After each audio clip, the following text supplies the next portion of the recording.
अरे 60 करोड़ लोगों में 600 भी वीआईपी अगर आए होंगे, पता है आपको, इस देश का साइंटिस्ट एस सोमनाथ, जब वो वहां पर आए, अपने हाथ में झोला में 2 कपड़े लिए हुए, नंगे पैर, और मैंने देखा घाट के सामने वो नौका का इंतजार कर रहे थे। इस देश का महान साइंटिस्ट नौका का इंतजार कर रहे थे।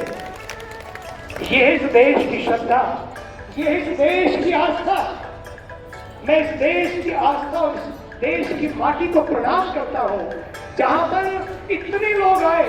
No chaos, no complaint, no grumbling, no crime, no conflict. Everybody was so happy, not happy, but blissful.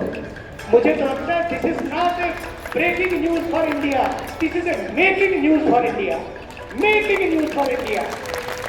India could show, yes, India can do it. Under the guidance of our Honorable Prime Minister of India, he has shown to the world कि किस तरह से भारत एकता के सूत्र में बना है, किस तरह से भारत दीवारों को तोड़ना जानता है, किस तरह से भारत दरारों को भरना जानता है, किस तरह से भारत दिलों को जोड़ना जानता है। दरारें भरी, दीवारें टूटी और दिलों को जोड़ा गया इस सनातन महान पर्व पर।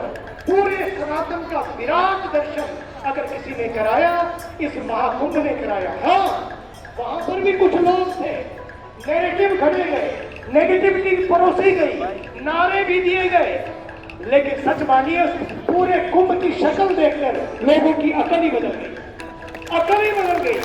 यार कमाल हो गया। सोचा तो बहुत कुछ था, लोगों को 40 करोड़ भी कम लगता था जब 40 करोड़ का आंकड़ा दिया गया था। कई लोगों ने कहा ये आंकड़े भी फर्जी हैं। मैं तो कहना चाहता हूं आज इस मंच से, सच मानिए, आंकड़ों पर मत जाइए। एक एक आंकड़े के पीछे एक कैमरा लगा हुआ है, एक एक वैज्ञानिक लगा हुआ है। बात आंकड़ों की नहीं है, बात अकड़ की है। जब अकड़ बढ़ती है तो कभी सब कुछ व्यर्थ लगता है, झूठा लगता है। इस समाज ने सिखाया अकड़ के नहीं, भारतीय समाज तो पकड़ के साथ आगे बढ़ता है। जब जब अकड़ बढ़ती है तो पकड़ ढीली होती है, और ऐसे लोगों की पकड़ ढीली होती चली गई। कुंदरकी भी जीता, मिल्कीपुर भी जीता, कुंभ भी सजा, दिल्ली भी सजी, हरियाणा भी सजा, महाराष्ट्र भी सजा। क्यों?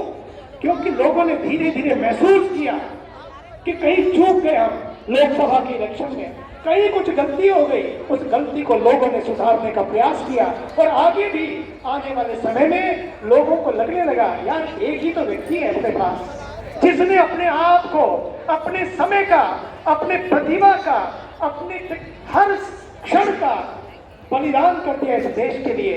क्या इस गांव का सौभाग्य नहीं है?